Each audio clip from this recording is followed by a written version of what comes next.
Hello students, welcome to MD's English Empire and Institute for Learning English. Students আমরা ইতিমধ্যে ABT এর মাধ্যমিক series অনেকগুলো ভিডিও করেছি এবিটি এর গ্রামার অ্যান্ড ভোকাবুলারি, যেটা আমাদের মোস্ট অ্যাভেটেড এবং মোস্ট কোয়েশ্চেনেবল জায়গা ছিল সেখান থেকে। তো সেই জিনিসটা আমরা কন্টিনিউ করে যাব। এবার থেকে তোমরা ডেইলি মাস্ট চ্যানেলটা ফলো করে রাখো। ডেইলি তোমরা দুটো করে ভিডিও পেয়ে যাবে এবিটি এর সংক্রান্ত, মাধ্যমিক অথবা উচ্চ মাধ্যমিকের ওপর। আপাতত আমি মাধ্যমিক সিরিজটাই কন্টিনিউ রাখছি এখন, যেহেতু তাদের পরীক্ষা খুবই কাছে। তো মাধ্যমিক সিরিজের সব এবিটিএ কমপ্লিট এবিটিটা আমি করে দেওয়ার চেষ্টা করছি। ডেইলি তোমরা দুটো করে ভিডিও মাস্ট পাবেই। Let's begin. আজকে আমরা যেটা করব, আমরা 500 400 সিরিজ কমপ্লিট করে ফেলেছি। আজকে আমরা 600-এ এন্ট্রি করব। তো পেজ নাম্বার 601-এ চলে যাও, অর্থাৎ 601-এ। তো 600-কে পাতাগুলো উল্টিয়ে আমাদের যেটা মোস্ট অ্যাভারেজ সেকশনটা হচ্ছে কি 604 পাতায় তোমরা দেখতে পাবে গ্রামার অ্যান্ড ভোকাবুলারি সেকশনটা। তো প্রথমেই প্রশ্ন দেখো পড়েছে কি, যে ভার্বের টেন্সের ফর্ম ঠিক রেখে আমাদেরকে এটা নির্ণয় করতে হবে। তো দেখি প্রথমে কি বলেছে, it dash our duty to control pollution. তাহলে ইট ইজ, বুঝতেই পারছি প্রথমটা হবে কি, it is our duty to control pollution. পলিউশনকে কন্ট্রোল করা আমাদের ডিউটি, প্রত্যেকের কর্তব্য। Pollution dash affected is affecting the world. তাহলে এখনও করে চলেছে, পাস্ট টেন্সও তো নয়, অ্যাফেক্টও হবে না। তাহলে এখনও কন্টিনিউলি জিনিসটা করেছে, অ্যাফেক্টিং হচ্ছে এখনও ওয়ার্ল্ডটা, তাই না? তাহলে ইজ অ্যাফেক্টিং হবে হেল্পিং ভাবে ইজ দিয়ে, মানে যে সেন্সে বলছে আর কি, যে এখনও দূষণ করে চলেছে, দূষণটা তো স্টপ হয়ে যায়নি। তাহলে is affecting the world. Next দেখি, but the question is that, কিন্তু কোয়েশ্চেনটা হলো এটাই যে ওয়েদার অ্যাওয়ারনেসের দ্বারা কি হয়, কি বলতো, ইনক্রিজেস না ইনক্রিজড না ইনক্রিজিং অ্যাট অল। তাহলে বুঝতে পারছি যেটা আইএনজি আছে সেটাই হবে। তাহলে ওয়েদার, ঠিক আছে, অ্যাওয়ারনেস ইনক্রিজিং অ্যাট অল। তাহলে এটা আমরা fill in the blanks correct alternative দিয়ে করে দিলাম। এরপর আমরা যেটা করব, ডু অ্যাজ ডাইরেক্টেডের অ্যাপ্রোপ্রিয়েট আর্টিকেল অ্যান্ড প্রিপোজিশনের ওপর।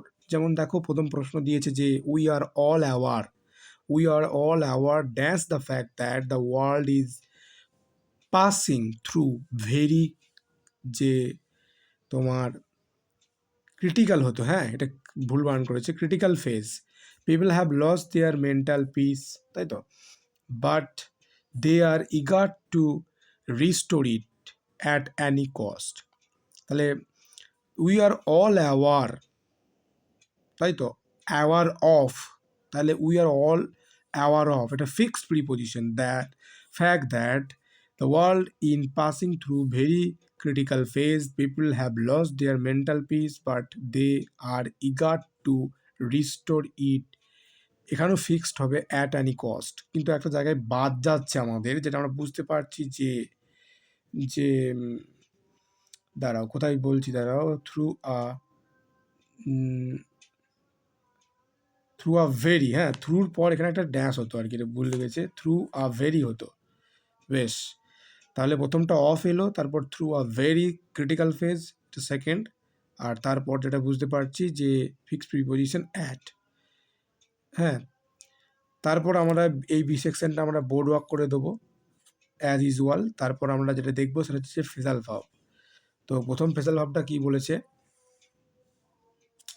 The magic show ends at 6 PM। তাহলে ম্যাজিক শোটা এন্ডস হবে, শেষ হয়ে যাবে সন্ধ্যে 6টার সময়।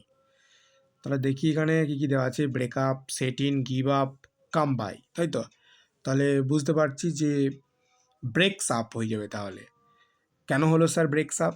ব্রেক আছে, কিন্তু অনেক স্টুডেন্টকে আমি দেখেছি, আমি এর আগের ভিডিওগুলোতেও বলেছি যে এইটাই তারা পুট করে দেয়, যেটা একেবারে গালাত চিজ, ঠিক আছে, যেটা একবারে রং। এখানে যে সেন্টেন্সের ভাবের যে টেন্স থাকবে সেই টেন্সটা মেনটেন করেই লিখতে হবে। তাহলে ব্রেক যেহেতু আছে তাহলে ব্রেকস হবে, ব্রেকস আপ। নেক্সট দেখি, how did you obtain this book, তাই তো, কোয়েশ্চেন মার্ক ইন্টারোগেটিভ সেন্টেন্স। তাহলে how did you obtain this book, এখানে অবটেনটা করতে বলেছে, দাগাতে ভুলে গেছে। তো হ্যাঁ, তো দেখি অবডেনটা কি হবে। তা অবডেনটা হচ্ছে কি বলতো, যেটা এখানে হচ্ছে সেটা কি বলতো, কাম বাই। Come by. তারপর দেখি উই শুড অ্যাবলিশ, এটা দেখাতে ভুলে গেছি, অ্যাবলিশটাই হবে এখানে, ব্যাড হ্যাবিটস, আমাদেরকে ব্যাড হ্যাবিটস ছেড়ে দেওয়া উচিত, তাই তো, দূরে থাকা উচিত, ছেড়ে দেওয়া উচিত। তাহলে ব্যাড হ্যাবিটস ছেড়ে দেওয়া, অ্যাবলিশে তাহলে কি হবে স্যার, অ্যাবলিশটা হবে তোমার গিভ আপ, ঠিক আছে। তাহলে we should give up bad habits. Thank you for watching this video, please support our channel, thank you and please subscribe, thank you. এবং নেক্সট ভিডিওর জন্য তোমরা ওয়েট করতে থাকো, আজকেই আপলোড হয়ে যাবে। Thank you once again and subscribe please.